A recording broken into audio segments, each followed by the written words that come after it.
السلام عليكم ورحمة الله وبركاته. الحمد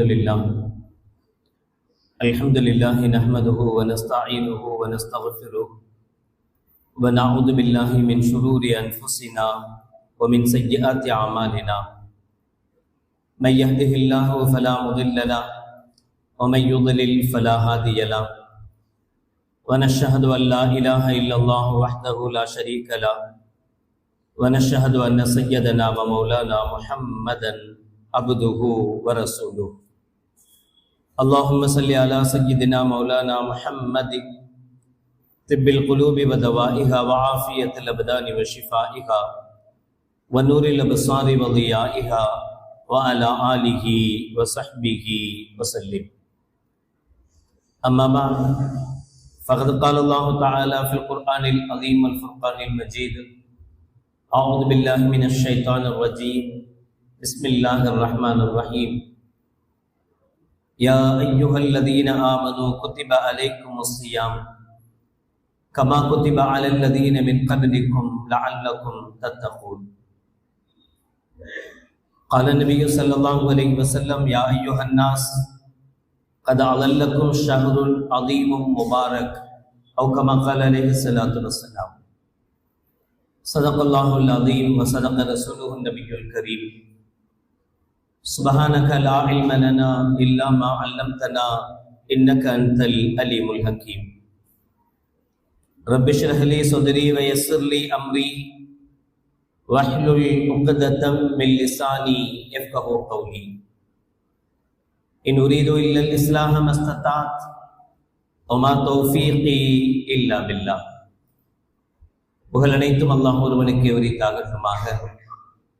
சலாத் என்னும் கருணையும் சலாம் என்னும் ஈடேற்றமும் ஈருலக சர்தார் எம்பெருமானார் ரசூலே கரீம் ஸல்லல்லாஹு அலைஹி வஸல்லம் அவர்கள் மீதும், அவர்களுடைய அடிச்சுவடுகளை கடுகளவும் பிசகாது வாழ்ந்து வந்த உத்தம சத்திய சஹாபாக்கள், தாபிகீன்கள், தபா தாபிகீன்கள், நபிமார்கள், வலிமார்கள், ஷஹீதுகள் மற்றும் நம் அனைவர்கள் மீதும் ஏனைய இஸ்லாமியர்கள் மீதும் என்றென்றும் நிலவட்டுமாக. ஆமீன். பேரன்பிற்கும் பெரும் மதிப்பிற்கும் உரிய பெரியோர்களே, அல்லாஹின் நல்லடியார்களே, அல்லாஹ் ஜல்லஷானஹு வ தஆலாவின் பெரும் கிருபையினால் ஒரு சில தினங்களில் ரமலானை முன்னோக்கி அமர்ந்திருக்கிறோம். உலகம் முழுக்க இருக்கக்கூடிய கோடான கோடி மக்கள் எந்த விதமான பிரதிபலனையும் எதிர்பார்க்காமல், யாருக்காக வேண்டியும் யாருடைய புகழுக்காக வேண்டியும் இல்லாமல் அல்லாஹுக்காக வேண்டி மட்டும் நோக்கிற புனிதமான நோன்பை எதிர்நோக்கியிருக்கிறோம். அதனால்தான் அல்லாஹ் ஜல்லஷானஹு வ தஆலா மற்ற அமல்கள் குறித்து சொல்லுகிற போது அவைகளுக்கு நான் கூலி கொடுக்கிறேன் என்கிற அல்லாஹ், நோன்பு குறித்து சொல்லும் போது நோன்புக்கு நான் கூலி ஆகிறேன் என்கிறார். இது பிறருக்காக வேண்டி, அடுத்தவர்களுக்காக வேண்டி, பிறருடைய பாராட்டை எதிர்நோக்கி அடுத்தவர்கள் நம்மை புகழ வேண்டும் என்பதற்காக நோன்பை நோக்க முடியாது. எனவேதான் யா அய்யுஹல்லதீன ஆமனூ குத்திப அலைக்குமுஸ் ஸியாம் கமா குத்திப அலல்லதீன மின் கப்லிக்கும் லஅல்லக்கும் தத்தகூன். உங்களுக்கு முன்னிருந்த வேதக்காரர்கள் மீது நோன்பு விதியாக்கப்பட்டிருந்தது போல உங்கள் மீதும் நோன்பு கடமையாக்கப்படுகிறது என்று சொல்கிற அல்லாஹ், அது ஏன் என்று கேள்விக்கு பதிலளிக்கும் போது லஅல்லக்கும் தத்தகூன், நீங்கள் முத்தகியாக இறையச்சம் உடையவர்களாக மாறுவதற்காக என்பான். மற்ற எந்த அமலிலும் கிடைக்காத தக்வா, இறையச்சம் நோன்பில் கிடைக்கிறது. எனவேதான் நோன்பு அவ்வளவு முக்கியத்துவம் வாய்ந்ததாக இருக்கிறது. கண்மணி நாயகம் ரசூலுல்லாஹி ஸல்லல்லாஹு அலைஹி வஸல்லம் அவர்கள் நோன்புக்கு முன்பிருந்து ஷாபானுடைய இறுதி ஜும்ஆவில் நபிகள் நாயகம் ஸல்லல்லாஹு அலைஹி வஸல்லம் அவர்கள் சொன்ன வார்த்தை, யா அய்யுஹன் நாஸ் கத் அலல்லக்கும் ஷஹ்ருன் அதீமுன் முபாரக். உங்களை எதிர்நோக்கி பரக்கத் பொருந்திய மகத்துவம் வாய்ந்த ஒரு மாதம் வரவிருக்கிறது என்று அறிவிப்பு செய்தார்கள் மக்களுக்கு. சஹாபாக்களுக்கு சொல்லும் போது ஷஹ்ருல் அதீமும் முபாரக், அது சாதாரண நாட்களை போல கடந்து போகிற ஒரு நாள் அல்ல, ஒரு மாதம் அல்ல, அது பரக்கத் பொருந்திய மாதம், அது அல்லாஹ்விடத்தில் கண்ணியம் நிறைந்த மாதம் என்பதை நபிகள் நாயகம் ரசூலுல்லாஹி ஸல்லல்லாஹு அலைஹி வஸல்லம் அவர்கள் சுட்டிக்காட்டினார். அந்த மாதத்தில் ஒரு சுன்னத்தை நிறைவேற்றுவது மற்ற மாதங்களில் ஒரு ஃபர்லை நிறைவேற்றியதற்கு என்ன கூலி கிடைக்குமோ அந்த கூலியை பெற்றுத்தரும். அந்த மாதத்தில் ஒரே ஒரு கடமையை ஃபர்லை நிறைவேற்றுவது மற்ற மாதங்களில் செய்யப்படுகிற 70 ஃபர்துகளுக்கு நிகரானது என்றெல்லாம் நபிகள் நாயகம் ரசூலுல்லாஹி ஸல்லல்லாஹு அலைஹி வஸல்லம் அவர்கள் அந்த மாதம் குறித்து, ரமலான் குறித்து மிகவும் விசேஷமாக நமக்கு ஸல்லல்லாஹு அலைஹி வஸல்லம் அவர்கள் சொல்லித் தருவார்கள்.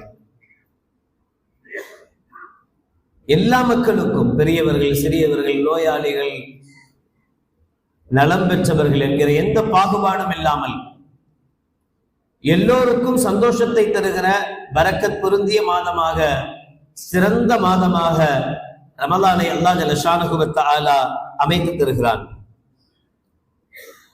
அபூ ஹுரைரா ரலியல்லாஹு தஆலா அவர்கள் அறிவிக்கிற ஹதீஸில் சொல்வார்கள், நபிகள் நாயகம் ரசூலுல்லாஹி ஸல்லல்லாஹு அலைஹி வஸல்லம் அவர்கள் சொன்னதாக, இதா கான அவ்வலு லைலத்தின் மின் ஷஹ்ரி ரமலான், ரமலான் மாதத்தினுடைய முதலாவது நாள் வந்துவிட்டால், சுஃபிதத்தி ஷயாத்தீன் லிமரதத்தில் ஜின், ஷைத்தான்களை எல்லாம் அல்லாஹ் ஜல்ல ஷானஹு வ தஆலா விலங்கிடுகிறான். வகுல்லிகத் அபுவாபுன் நார், நரகத்தினுடைய எல்லா வாசல்களும் வாயில்களும் அடைக்கப்படுகிறது. ஃபலம் யுஃப்தஹ் மின்ஹா பாபு, நரக வாசல்களில் ஒரு வாசல் கூட ரமலானுடைய மாதத்தில் திறக்கப்படாது. ஒஃபுதிஹத் அபுவாபுல் ஜன்னா, சொர்க்கத்தினுடைய எல்லா வாசல்களும் திறக்கப்படும். ஃபலம் யுக்லக் மின்ஹா பாபு, அதிலிருந்து ஒரு வாசல் கூட மூடப்படாது. வைனாதா முனாதின், ஒரு அழைப்பாளரை கொண்டு அல்லாஹ் ஜல்ல ஷானஹு வ தஆலா அழைக்கச் செய்வான், யா பாகியல் கைர் இக்பில், நலவை தேடக்கூடியவர்களே, நல்லது செய்யக்கூடியவர்களே முன்வாருங்கள், அதிகம் நல்ல காரியங்களை செய்யுங்கள். வயா பாகிய ஷர் இக்ஸிர், கெடுதி செய்யக்கூடியவர்களே, கெட்டது செய்யக்கூடியவர்களே, இந்த காலங்களில், இந்த மாதங்களில் உங்களுடைய கெட்டவைகளுக்கு திரையிடுங்கள். வலில்லாஹி உத்தகாஉம் மினன் நார், இந்த மாதத்தில் அல்லாஹ் ஜல்ல ஷானஹு வ தஆலா நரகத்திலிருந்து பலருக்கும் விடுதலை அளிக்கிறான்.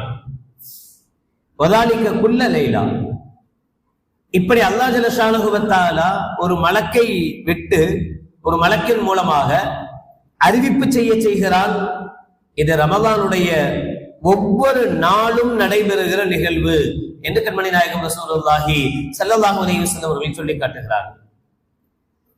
அப்படியானால் ரமலானுடைய மாதம் முழுக்க முழுக்க நன்மைகளுக்கு சொந்தமானது, நல்லவைகள் மட்டுமே செய்யப்படக்கூடிய மாதம், முழுக்க முழுக்க தீயவைகளுக்கு திரையிடுகிற மாதம்.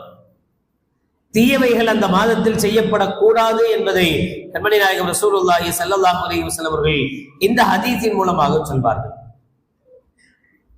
நல்லாருக்கு பெய்யும் மழையே எல்லோருக்கும் சொல்வதை போல, எப்படி இருந்தாலும் அந்த மாசத்துல எல்லாரும் நல்லது செய்வாங்க, நாம ஒருத்தர் தப்பு செய்யறதுனால என்ன கெட்டு போயிட போகுது, எல்லாத்துக்கும் செய்யறது நன்மைக்கு அல்லாஹ் நல்லது கொடுக்கும் போது நம்மளை மட்டும் என்ன உற்றாவ போறான், நம்மளுக்கு நிச்சயமா சேர்ந்து கிடைச்சிடும் என்று யாரும் நினைத்து விடக் கூடாது என்பதற்காக ஸல்லல்லாஹு அலைஹி வஸல்லம் அவர்கள் சொல்கிறார்கள். அபூதர் ரலியல்லாஹு தஆலா அவர்கள் அறிவிக்கிற ஹதீஸில், இதா காம அஹதுக்கும் இலஸ் ஸலா ஃபலா யம்ஸஹில் ஹஸா ஃபஇன்னர் ரஹ்மத துவாஜிஹுஹு தொழுகைக்காக நீங்கள் நின்றால் தொழுகையில் பராக்கு பார்க்கிறதுன்னு சொல்லுவோம். இங்கே எங்கேயும் பார்த்து கொண்டு விளையாடி கொண்டு ஓர்மை இல்லாமல் தொழுகைக்கு நீங்கள் வர வேண்டாம், தொழுகை நீங்கள் நிற்க வேண்டாம். ஏன், என்ன காரணம் என்றால் அது இறைவனுடைய அருள் ரஹ்மத் உங்களை முன்னோக்குகிற நேரம், உங்களுக்கு கிடைக்கிற நேரம். அருள் உங்களுக்கு கிடைக்கிற நேரத்தில் நீங்க சிக்னல் இல்லாத இடத்துல போய் இருக்கக்கூடாது. சிக்னல் இருக்கிற இடத்துல இருந்தாதான் போன் அட்டன் பண்ண முடியும், பேச முடியும், பார்க்க முடியும். ரஹ்மத் குறைவாக கிடைக்கிற இடமாக இருந்தால், சிக்னல் கம்மியா வர்ற இடமா இருந்தா உங்களுடைய பேச்சில் தெளிவு இருக்காது, முழுமையாக நீங்க பேசக்கூடிய கருத்தை பேச முடியாது, அடுத்தவங்களுக்கு போய் சேர்க்க முடியாது. சிக்னல் எங்க சரியாக இருக்குமோ, முழுவதுமாக கிடைக்குமோ அந்த இடத்தை தேர்ந்தெடுத்து அந்த இடத்திலிருந்து பேசும்போதுதான் நமக்கு பேசுகிற பேச்சு முழுமையாக அடுத்தவங்களுக்கு போய் சேருது, அடுத்தவர் பேசுற பேச்சு முழுமையாக நமக்கு வந்து சேர்கிறது. என்ன கருத்து சொல்லணும்னு நினைக்கிறோமோ அது போய் சேரக்கூடிய வாய்ப்பெல்லாம் முதல்ல சிக்னல் கரெக்டா இருக்கணும். நபிகள் நாயகம் ஸல்லல்லாஹு அலைஹி வஸல்லம் அவர்கள் சொல்கிறார்கள், இந்த ரமலான் ரஹ்மத் உங்களை முன்னோக்குகிற மாதம். ரமலான் என்னவோ சிறப்புக்குரியதுதான், ரமலானுடைய மாசமும் சிறப்புக்குரியதுதான். ஆனால் அந்த மாதம் சிறப்புக்குரியதுங்கிறதுனால அந்த மாதத்தை அடைந்த, அந்த மாதம் கிடைத்த எல்லோரும் சிறப்புக்குரியவர்களாக மாற முடியாது. அந்த மாதத்தை யார் சரியாக பயன்படுத்துகிறார்களோ, அந்த மாதத்தில் யார் சரியாக செயல்படுகிறார்களோ அவர்கள் நிச்சயமாக அந்த மாதத்தினுடைய அருளை, ரஹ்மத்தை, பரக்கத்தை பெற்றவர்களாக, நன்மைகளை பெற்றவர்களாக மாறுவார்கள். நவுதுபில்லா, அல்லாஹ் பாதுகாக்க வேண்டும்.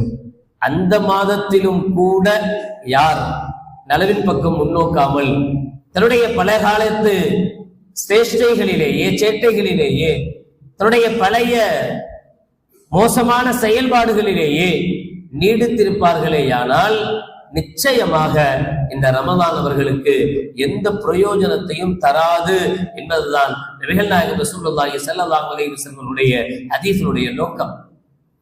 ரமலான் வருகிறது என்பது பெரிதல்ல, அந்த ரமலானை நாம் எப்படி பயன்படுத்த போகிறோம் என்பதுதான் முக்கியம். நாம எப்படி ஒவ்வொருவரை குறித்தும் ரமலான் மாறுபடும். எனக்கும் உங்களுக்கும் ஒரே மாதிரியான ரமலான் கிடைக்க போறதில்லை. உங்களுக்கு கிடைக்கிற அதே அருள், அதே ரஹ்மத்து, அதே அல்லாஹ்வுடைய அன்பு எனக்கும் கிடைக்குமா? சொல்ல முடியாது. நான் ரமலானை எப்படி பயன்படுத்துகிறேனோ அப்படி ரமலான் எனக்கு பிரயோஜனத்தை தரும். நீங்கள் எப்படி ரமலானை பயன்படுத்துகிறீர்களோ அப்படி உங்களுக்கு ரமலான் பிரயோஜனத்தை தரும். அதனால்தான் நபிகள் நாயகம் ரசூலுல்லாஹி ஸல்லல்லாஹு அலைஹி வஸல்லம் அவர்கள் மற்ற மாதங்களுக்கு கொடுக்காத விஷயத்தை ரமலானில் அக்கறை எடுத்து, ரமலானில் சஹாபாக்களுக்கு அதிக உபதேசங்கள் செய்து, அவர்களை ரமலானுக்குரியவர்களாக, ரமலானுக்கு தயாரிப்புக்குரியவர்களாக சஹாபாக்களை நபிகள் நாயகம் ரசூலுல்லாஹி ஸல்லல்லாஹு அலைஹி வஸல்லம் அவர்கள் மாற்றினார்கள். அமல்களால் அதிகம் ஏற்பட வேண்டும். எப்போ தொழுகையோட ரமலான் இருக்கக்கூடாது. அதிகப்படியான அமல்கள் இருக்க வேண்டும், அதிகப்படியான சதக்காக்கள் இருக்க வேண்டும், அதிகப்படியான சந்தோஷங்கள் இருக்க வேண்டும். அனைத்து விதமான அல்லாஹ்வுக்கு பிடித்தமான எல்லாவற்றையும் அதிகம் செய்கிற நாளாக ரமலான் மாற வேண்டும். அப்படி மாறினால் அந்த ரமலான் நமக்கு பிரயோஜனமான ரமலானாக அமையுமே தவிர, எல்லோருக்கும் ரமலான் வந்தது, ரமலான் பிரயோஜனமானதுதான், முதல் 10 ரஹ்மத் கிடைச்சிரும், நடு 10 மக்ஃபிரத் கிடைச்சிரும், இறுதி 10 தக்காவும் மினன்னார், நரக விடுதலை கிடைச்சிரும். இல்ல, ஸல்லல்லாஹு அலைஹி வஸல்லம் அவர்கள் சொல்வார்கள், பொதுவாகவே சிலருக்கு நல்ல காலங்களிலேயும் அருள் கிடைக்காத சிலர். பராத்தினுடைய நிகழ்வில் 6 பேருடைய வரிசையை ஸல்லல்லாஹு அலைஹி வஸல்லம் அவர்கள் சொன்னார்கள். நம்ம ஜும்மால பார்த்தோம். இந்த 6 வகை கூட்டத்தாருக்கு நல்லது கிடைக்கும் நாளில் கூட நல்லது கிடைக்கிறது இல்லைன்றாங்க ஸல்லல்லாஹு அலைஹி வஸல்லம். அப்ப இந்த ரமலானை பயன்மிக்கதாக நாம் மாற்ற வேண்டுமானால், பிரயோஜனம் உள்ளதாக நாம் மாற்ற வேண்டுமானால் ரமலானை வகைப்படுத்தணும், ரமலானுடைய நாளை வகைப்படுத்தணும். அந்த நாளில் என்னென்ன செய்யணும் என்பதை பற்றி உண்டான நிகழ்வுகள் நம்மிடத்தில் இருக்கணும். அதை பிரயோஜனமாக கழிக்கணும். ரமலானுடைய முதல் கடமை பிறை பார்த்தல். முதல் குழப்பமும் பிறை பார்த்தல் தான். பிரச்சனை அங்கே இருந்தா ஆரம்பிக்கும். முதல்ல ரமதான் எப்ப ஆரம்பமாகும், என்னைக்கு ஆரம்பமாகும், ரமதான் எப்ப வரும், ரமதானு புற பார்க்கணும். இப்போதைக்கு புதன்கிழமை பார்க்கணும். புதன்கிழமை மகரிப்ல பிறை பார்க்கப்படணும். பிறை தெரிந்தால் புதன்கிழமையிலிருந்து ரமதான் ஆரம்பமாகும். பிற தெரியலைன்னா வியாழக்கிழமையிலிருந்து ரமதான் ஆரம்பமாகும். சரி, பிறை யார் பார்க்கறது? எல்லாரும் தான் பார்க்கணும். யாரெல்லாம் லா இலாஹ இல்லல்லாஹ் முஹம்மது ரசூலுல்லாஹ் கலிமா சொல்லி முஸ்லிமா வாழ்ந்து கொண்டு இருக்கிறோமோ எல்லோருக்கும் பார்க்க வேண்டிய கடமை இருக்கு. அது தெரிந்த போது நமக்கு தெரிந்தால் அதை உரிய மஹல்லால தெரிஞ்சா மஹல்லாருடைய இமாமுக்கு சொல்லி நிர்வாகத்துக்கு சொல்லி அந்த குறைந்தபட்சம் ஒரு 4 பேராவது அந்த பிறையை பார்த்து சாட்சி சொல்லி இதெல்லாம் நடந்தா பிரச்சனை இல்லாம பிற தெரியும். இல்லைன்னா சம்பந்தம் இல்லாமல் எங்கிருந்தோ செய்தி வந்தது, யாரோ சொன்னார்கள் என்கிற அந்த வளமையாக எல்லா வருடமும் நடக்கிற பிரச்சனையை போல பிரச்சனைக்கு நாம் உட்பட்டவர்களாக ஆகக்கூடாது. தெளிவா நபிகள் நாயகம் ஸல்லல்லாஹு அலைஹி வஸல்லம் ஹதீஸ் நமக்கு தெளிவாகவே இருக்கிறது. ஒரு ரமதானுடைய பிறையை என்றல்ல, எந்த மாதத்தினுடைய பிறையை நீங்கள் பார்த்தால் நோன்பிருங்கள். ரமதானுடைய பிறையை பார்த்தால் நோன்பிருங்கள், பார்த்தால் நோன்பை விடுங்கள். ஃபைன் உம்ம அலைக்கும், உங்கள் மீது ரமதானுடைய பிறை மறைக்கப்பட்டால் அப்படின்னா உங்களுக்கு தெரியல ஆனா இருக்கு. அர்த்தம் என்ன? ரமதான் பிறை பிறந்துடுச்சு, ஆனால் பிறந்த பிறை உங்களுக்கு தெரியல. ஃபைன் உம்ம அலைக்கும், உங்களுக்கு மறைக்கப்பட்டால் நீங்கள் ரமதானை 30 பூர்த்தி செய்யுங்கள் என்பார்கள் ஸல்லல்லாஹு அலைஹி வஸல்லம். இப்ப இதையெல்லாம் முன்கோ கால்கும் எல்லாம் வச்சுதான் நம்முடைய உலமாக்களும் நம்மை சார்ந்தவர்கள் நமக்கு சரியான வழிகாட்டல்கள் செய்யறாங்க. அதனால முதல்ல பிறை குழப்பத்திலிருந்து வெளியில வரணும். நாமளே பிறையை பார்த்துட்டா அல்ஹம்துலில்லாஹ் பிரச்சனையே இல்லை. இல்லையானால் நம்முடைய மஹல்லாவை சார்ந்த இமாம், நம்முடைய மஹல்லாவை சார்ந்தவர்கள் என்ன அறிவிப்பு செய்யப்படுகிறதோ அவர்களுக்கு தோதுவாக அவர்களோடு இசைந்து செய்யணுமே தவிர இருக்கக்கூடிய லட்சக்கணக்கான பேருக்கு தெரியாத பிறை ஒரே ஒரு நபருக்கு மட்டும் தெரிந்ததென்றால் அதை ஆதாரமாக வைத்து எல்லோரும் நோன்பு வைக்கணுன்ற அவசியமும் இல்லை, எல்லாரும் பெருநா கொண்டாடுற அவசியமும் இல்லை என்பதை புரியணும். குழப்பத்துக்குனே சில பேர் எப்பவுமே இருப்பாங்க. அவங்களுக்கு வேலையே அதுதான், வேற எந்த வேலையும் கிடையாது. பாவம், அவங்களுக்கு அது இருந்தாதான் வாழ முடியும், அது இருந்தாதான் அவனால அவனுடைய ஜீவிதத்தை கழிக்க முடியும். அதனால சில குழப்பவாதிகள் தொடர்ந்து இருந்துட்டே இருப்பாங்க. அதுக்கெல்லாம் நம்ம செவிசாய்க்காம நாம நம்முடைய வழியை சரியா பின்பற்ற ஆரம்பிக்கணும். பிற தெரிஞ்சிச்சுன்னா அடுத்த வேலையாக, முதல் வேலையாக தராவிக நமக்கு முன்னாடி இருக்கும். 2வது குழப்பம் ஆரம்பிக்கும். எத்தனை ரக்கா தொழுகிறது, தொழுகணும்ன்றதை முதல்ல முடிவு பண்ணணும். தராவிக தொழுகணும். வாழ்க்கையில ஒரு தடவையாவது குர்ஆனை முழுசா ஓதி முடிச்சவங்க நம்மள எத்தனை பேர் இருக்கும்? அந்த குர்ஆனையும் முறைப்படி ஓதி முடிச்சவங்க எத்தனை பேர் இருக்கும்? குர்ஆனை ஏனோ தானோன்னு ஓதக்கூடாது இல்லையா? எப்படி ஓதணுமோ அப்படித்தானே ஓதணும். தஜ்வீதின் முறைப்படி தானே ஓதணும். எப்படி இறக்கப்பட்டதோ அப்படித்தானே ஓதணும். இல்லைன்னா அர்த்தங்கள் மாறும், அதெல்லாம் நமக்கு தெரியும். தப்பா ஓதக்கூடிய ஸல்லல்லாஹு சொல்லுவாங்கல்ல, சிலர் குர்ஆனை ஓதுவார்கள், குர்ஆன் அவர்களை சபித்துக் கொண்டிருக்கும் சொல்லுவாங்க. தப்பா ஓதுனதுனால குர்ஆன் அவர்களை சபிக்கும். எவ்வளவு பேர் குர்ஆனை முறைப்படி ஓதி இருக்கும்? சரி, மத்த நாள் ஓதுறது, மத்த நேரம் ஓதுவதை தவிர்த்து எத்தனை பேரால குர்ஆனை தொழுகையில் முழுமையாக ஓத முடிந்திருக்கிறது? முடியும்.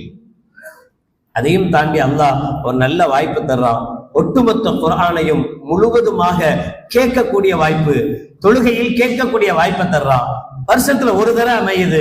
அந்த ஒரு தடவை நாம எத்தனையோ ரமதான்களை அடைஞ்சிருக்கோம், எத்தனையோ தராவிகள் தொழுதுருக்கிறோம். தராவிகி முழுமையாக தொழுகிறவர்கள் கூட குர்ஆனை முழுசா கேட்கிறாங்களான்னா சந்தேகம்தான். 20க்கு மேல ஏதாவது ஜுரம் வந்துடுது, 2 நாள் போகல, 2வது நாள் வேற எங்கேயாவது போயிட்டோம், ஏதாவது ஒன்று ஆச்சு, லேட்டா வந்துட்டோம், ஏதோ ஒன்றின் காரணமாக அந்த குர்ஆனை முழுசா கேட்கிற வாய்ப்பு என்னைக்காச்சும் கிடைக்குதா?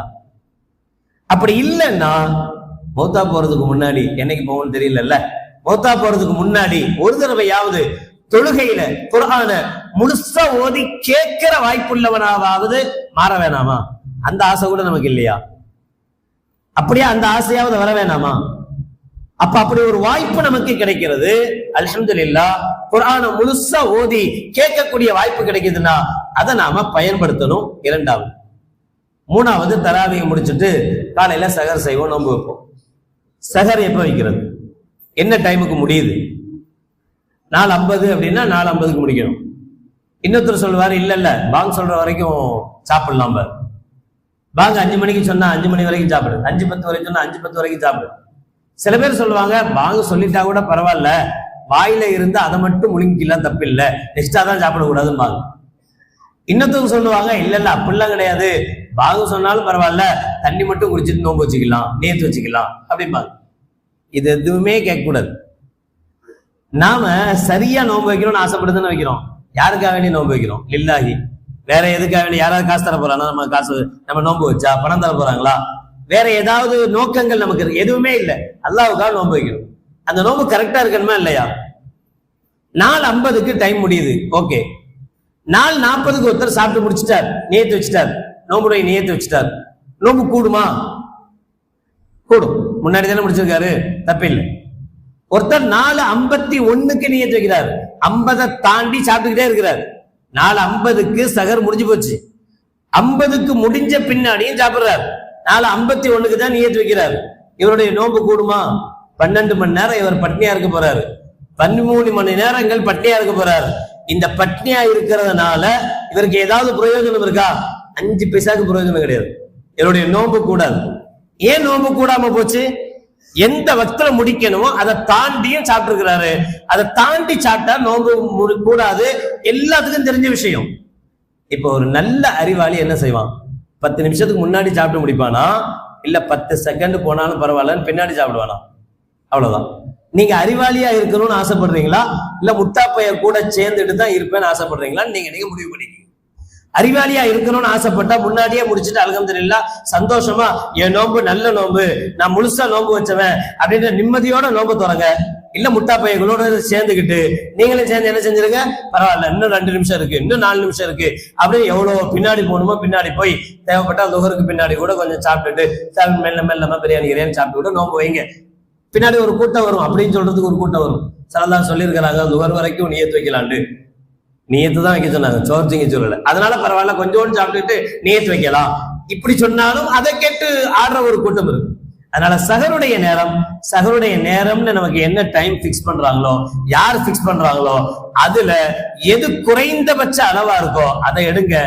அதுக்கு முன்னாடி 10 நிமிஷத்துக்கு முன்னாடி முடிச்சிருங்க. அதுக்கு முன்னாடி 10 நிமிஷத்துக்கு முன்னாடி முடிச்சிருங்க. நல்ல வாய்ப்பு நமக்கு கிடைச்சிருக்கு.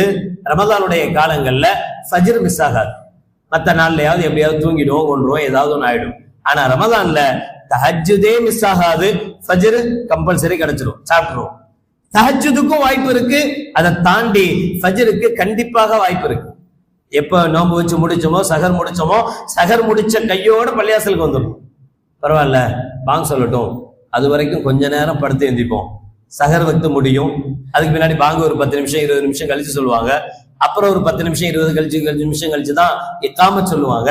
ஆக அதுக்கு இடையில ஒரு அரை மணி நேரம் நம்ம எல்லாமே கணக்கு பார்த்தானே, எல்லாத்தையும் பிளான் பண்ணி பார்த்து 30 நிமிஷம் இருக்கு, 40 நிமிஷம் இருக்கு, அதுல நம்ம 25 நிமிஷம் தூங்கி எந்திரிச்சு உதவு செஞ்சுட்டு போனா கரெக்டா இருக்கும் அப்படின்னு நினைச்சு படுத்தா 10 மணிக்கு தான் முழிப்போம், ஃபஜ்ர் கிடைக்காது. அதனால சஹருக்கு அப்புறம் படுக்கணும்னு நினைக்க கூடாது. சஹர் வச்சு முடிச்சிட்டோமா, நியத் வச்சுட்டோமா, நேர பள்ளியாசலுக்கு வந்துடணும். நல்ல வாய்ப்பு இருக்கு. ஃபஜ்ர் பாங்கு சொல்ற வரைக்கும் தஹஜ்ஜுது தொழுவலாம். சில பேர் இப்படி நினைப்போம், நம்ம சஹருக்கு முன்னாடி தஹஜ்ஜுத் தொழுதுட்டு சஹர் செஞ்சிடணும், ரைட், அல்ஹம்துலில்லாஹ் சஹர் செஞ்சிட்டோம், சஹருடைய வக்து முடிஞ்சிருச்சு. அதுக்கு பின்னாடி 20 நிமிஷம், கிட்டத்தட்ட 15 நிமிஷம் 20 நிமிஷத்துக்கு அப்புறம் தான் பாங்கு சொல்லுவாங்க. அந்த 15-20 நிமிஷம் வரைக்கும் தஹஜ்ஜுடைய டைம் இருக்கு, தாராளமா தொழுவலாம், பிரச்சனை இல்லை. அப்ப சாப்பிட்ட பிறகு சஹர் வச்ச பிறகு கூட தஹஜ்ஜுதுக்கு டைம் இருக்கு, தாராளமா தொழுவலாம். வீட்லயே தொழுதுட்டு பாங்கு சொன்ன உடனே என்ன செஞ்சிடலாம், பள்ளியாசலுக்கு வரலாம். பக்கத்துல பள்ளி இருக்கு, நேரடியா பள்ளிக்கு வந்து பாங்கு சொல்ற வரைக்கும் டைம் இருக்கு, தாராளமா தொழுவலாம். நம்ம தக்பீர் கட்டிட்டோம் தஹஜ்ஜுதுக்காக, தஹஜ்ஜுது தக்பீர் கட்டி ஒரு ரக்காத் தான் தொழுதுருக்கிறோம், 2வது ரக்காத் தக்பீர் கட்டுறோம், அதுக்குள்ள முஅத்தின் பாங்கு சொல்லிட்டாரு. இப்ப என்ன பண்றது, ஒரு ரக்காத்தை விட்டுறதா? தேவையில்லை. பாங்கு சொன்னாலும் பரவாயில்ல, 2வது ரக்காத்தை முழுசா முடிக்கலாம், தஹஜ்ஜுடைய கூலி கிடைச்சிரும், 2 ரக்காத்தும் தஹஜ்ஜுதாவே மாறிடும். எவ்வளவு சலுகைகள் தந்திருக்கு தெரியுமா மார்க்க நமக்கு. அப்ப இவ்வளவு வாய்ப்புகள் இருக்கு. அந்த தஹஜ்ஜுதை நிறைவேற்றணும். தஹஜ்ஜுதுக்கு பின்னாடி ஃபஜ்ருடைய தொழுகையை நிச்சயமா மிஸ் பண்ணாம ஃபஜ்ருடைய தொழுகையை நிறைவேற்றணும். குர்ஆன் இறங்கிய மாதம், குர்ஆன் கேட்கிற மாதம், அதிகமாக இந்த மாதங்களில் குர்ஆனை கேட்கணும், அதிகமாக குர்ஆன் ஓதக்கூடிய பழக்கத்தை கொண்டு வரணும். குறைந்தபட்சம் ஒவ்வொரு வக்துக்கு ஒரு 4 பக்கம்னு ஓதுனா கூட கரெக்டா 30 நாளைக்குள்ள, ஒரு மாசத்துக்குள்ள குர்ஆனை முழுசாக முடிக்க முடியும். நம்முடைய மஹல்லாவை பொறுத்தவரை அல்ஹம்துலில்லாஹ் துஹருக்கு பிறகு கூட ஹிஸ்புல் குர்ஆன், இந்த ஹிஸ்புல் குர்ஆனை எதுக்கு வச்சிருக்கு அப்படின்னு சொன்னா, குர்ஆன் ஓத தெரிந்தும் கூட முறைப்படி ஓதாதவங்க இருப்பாங்க. குர்ஆன் ஓத கட கட கட அலந்தில்லாம மாளிகை அப்படிம்பாங்க. அது பிரயோஜனம் இல்லாத ரஹ்மான். அப்ப அதை முறைப்படி ஓதணும். அந்த முறைப்படி கற்றுக் கொடுப்பதற்காக ஹிஸ்புல் குர்ஆன் ஒண்ணு லுஹருக்கு பிறகு ஒவ்வொரு ஆண்டும் ரமதானுடைய மாசத்துல ஏற்பாடு செய்யறோம். யார் உட்காருவாங்கன்னா அந்த 10 பேர், எப்பவும் வருஷம் உட்கார்றது 4 பேர், அந்த பிள்ளைங்க அவங்கதான் உட்கார்றாங்களே தவிர மற்றவங்க எல்லாம் எனக்கு இதுக்கு என்ன சம்பந்தம்ங்கிற மாதிரி லுஹர் தொழுதமா அடுத்து தூங்குவாங்களே தவிர உட்கார மாட்டாங்க. கேட்க கூட மாட்டாங்க. காது கொடுத்து என்ன ஓதுறாரு இவர், ஓதுறது இவர் திருத்தி கொடுக்குறாரு, நாமளும் இதே மாதிரிதான் ஓதுறோமா, நம்மள்கிட்ட இந்த பிரச்சனை இருக்கா, நமக்கு குர்ஆன் ஓத வேண்டிய கடமை இருக்குதானே, நம்மளும் குர்ஆன் தான் ஓதணும். ஏன் அந்த ஆசை யாருக்குமே வரமாட்டேங்குது? முன் வந்து நாமளா ஒரு ஏற்பாடு செஞ்சு வாங்க குர்ஆன் ஓதுவோம் கத்துக்குவோம் டைம் எல்லாம் கொடுத்து வந்தாலும் அதை கற்றுக்கணும்ன்ற ஆசை கூட நமக்கு வரமாட்டேங்குதே. அந்த 5 பேர் அந்த 10 பேருக்கு மட்டும் தான் கடமையா, அவங்க மட்டும் தான் ஓதணுமா ஹிஸ்புல் குர்ஆன்ங்கிறது? அப்படி நினைக்காதீங்க தயவு செய்து. எல்லாருமே உட்காரணும்னு நினைங்க. நாம எல்லாமே உட்காரணும். உட்கார்ந்து நம்ம ஓதக்கூடியதை நம்ம முறைப்படுத்தணும், முறைப்படி ஓதணும் என்பதற்காக முயற்சி செய்யுங்க. அது பிறகு நோன்பு திறக்கிற நேரம், நோன்பு திறக்கிற நேரத்துல இதே பிரச்சனை. 4 நிமிஷத்துக்கு முன்னாடி ஒருத்தர் நோன்பு திறப்பா, 5 நிமிஷத்துக்கு முன்னாடி ஒருத்தர் நோன்பு திறப்பாரு. அப்படி நோன்பு திறக்கிறது தான் நான் சில சமயங்கள்ல பள்ளிவாசல்ல அறிவிப்பு செய்ய வேண்டிய கடமைக்கு கஷ்டமா, அப்படி அறிவிப்பு செய்யறது நமக்கு கஷ்டமாவே இருக்கு. இன்னும் பாங்கு துவா ஓதிட்டு இருப்போம், இன்னும் நியத் சொல்லி கொடுத்துருக்க மாட்டோம். நியத் சொல்லி கொடுத்த பிறகுதான் எல்லாம் நோன்பு திறக்க போறாங்க. ஆனா ஒரு சிலர் வேணுக்குன்னு 5 நிமிஷத்துக்கு முன்னாடி 6 நிமிஷத்துக்கு முன்னாடி எல்லாம் உட்கார்ந்து இருப்பாங்க. இவன் மட்டும் பேரிச்ச பழத்தையும் கட்சியும் குடிச்சிட்டு இருப்பாங்க. அப்படி குடிக்கணும்னு உங்களுக்கு ஆசையா இருந்தா முன்னாடியே நோன்பு திறக்கணும்னா தாராளமா உங்க வீட்டுல உட்காந்து 10 நிமிஷத்துக்கு முன்னாடி கூட நோன்பு திறங்க. அசர் தொழுதுட்டு கூட நோன்பு திறந்துருக்குங்க. யாரும் உங்க கையை பிடிச்சி நிப்பாட்ட போறது இல்லை, யாரும் உங்களை கேட்க போறது இல்லை. ஆனா ஒரு சபைக்கு வந்தா, ஒரு மஜ்லிஸுக்கு வந்தா, ஒரு பள்ளிக்கு வந்தா, அந்த பள்ளியில அந்த மஜ்லிஸ்ல எல்லாரும் எந்த நேரத்துல நோன்பு திறக்கிறாங்களோ அப்பதான் நீங்களும் திறக்கணுமே தவிர உங்களுக்கு மட்டும் தனிச்சட்டம் போடக்கூடாது. அப்படி தனிச்சட்டம் போடுவது ஃபித்னாவுக்கு வழிவகுக்கும், குழப்பத்துக்கு வழிவகுக்கும். குழப்பம் கொலையை விட கொடியது என்று குர்ஆன் சொல்கிறது. அல் ஃபித்னத்து அஷத்து மினல் கத்ல். ஒருத்தனை சாவடிக்கிறதை விட குழப்பம் செய்யறது மோசமானது. அதனால பள்ளிவாசல்கள்ல மஜ்லிஸ்கள்ல குழப்பம் நம்மளால் உருவாகக்கூடாது. நமக்கு பிடிக்கல, நம்ம இது இவங்களுக்கு பிடிக்கல, இவங்க செய்யறது தப்பு, நான் தான் சரி, அல்ஹம்துலில்லாஹ், உன் சரியை உன்னோட வச்சுக்க, உன் சரியை உன் வீட்டோட வச்சுக்க. தயவு செய்து பள்ளிகளுக்குள் வந்து பள்ளிவாசலுக்குள் வந்து குழப்பத்தை ஏற்படுத்தக்கூடாது, ஏற்படுத்துற மாதிரி நடந்து கொள்ளக்கூடாது. இதுலயும் அதே விஷயம்தான். 2 நிமிஷம் லேட்டா திறந்தா தப்பு கிடையாது, மார்க்கம் ஒண்ணும் தப்பு சொல்லல. ஆனா 1 செகண்ட் முன்னாடி திறந்தா கூட நோம்பு இல்லாம போயிடும், நோம்பு கூடாம போயிடும். அதனால கம்பல்சரி 2 நிமிஷம் தள்ளி போனாலும் பரவாயில்ல, முன்னாடியே திறக்கணும்னு நினைக்க கூடாது. நோம்பு அந்த நேரத்தில் தான் நோம்பு திறக்கணும். அதுபோல அதிகமான சதக்காக்கள், ஜக்காத்துகள், இந்த சதக்கா ஜக்காத்துலையும் நம்ம கவனிக்க வேண்டியது, அல்லாஹ் பாதுகாக்கணும். எந்த அளவுக்கு கொடுப்பவர்கள் அதிகமா இருக்கிறாங்களோ அந்த அளவுக்கு ஏமாத்துறவங்களும் அதிகமா இருக்கிறாங்க. ஃபித்ராவுல சர்வசாதாரணமாக இஸ்லாமியர்களுக்கு முஸ்லிம்களுக்கு தான் கொடுக்கணும். நம்ம என்னதான் கஷ்டப்பட்டு போனாலும் புர்காவை போட்டுக்கிட்டு இதை போட்டுக்கிட்டு எப்படியாவது வந்து நம்மளை ஏமாத்தி 4 பேர் வாங்கி போயிடும். அதே மாதிரி லெட்டர் பேட் அடிச்சவங்க எல்லாம், பில் புக் வச்சிருக்கிறதெல்லாம் மதரசான்னு நம்பாதீங்க.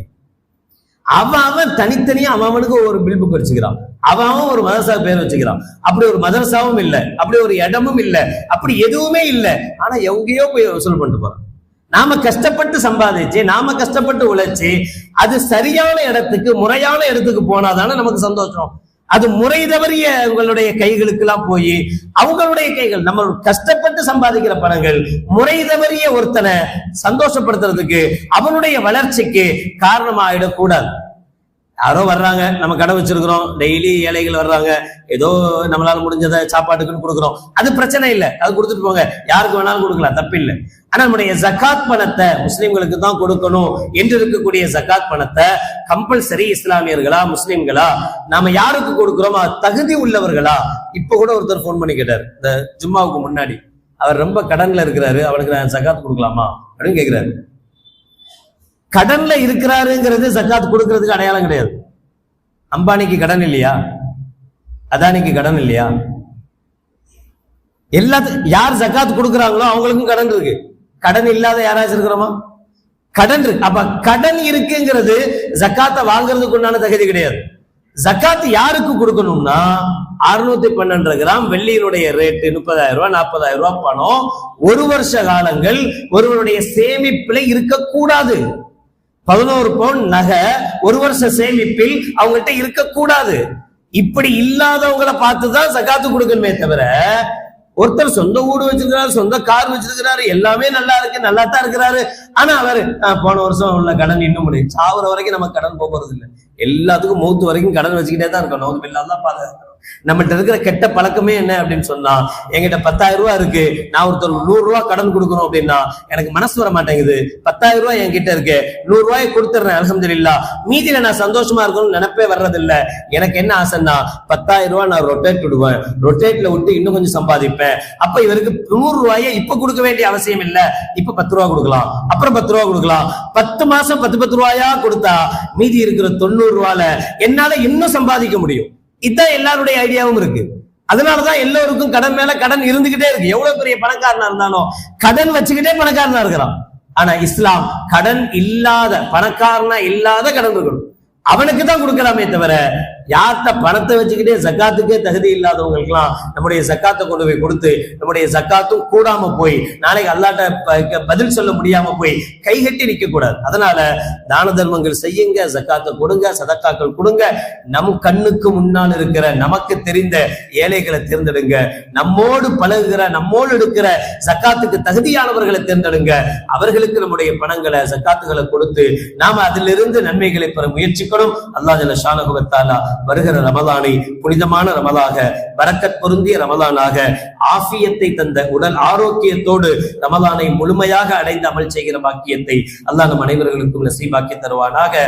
வாஹிர் தஅவானா அல்ஹம்துலில்லாஹி ரப்பில் ஆலமீன். அஸ்ஸலாமு அலைக்கும் வரஹ்மத்துல்லாஹி வபரகாத்துஹு.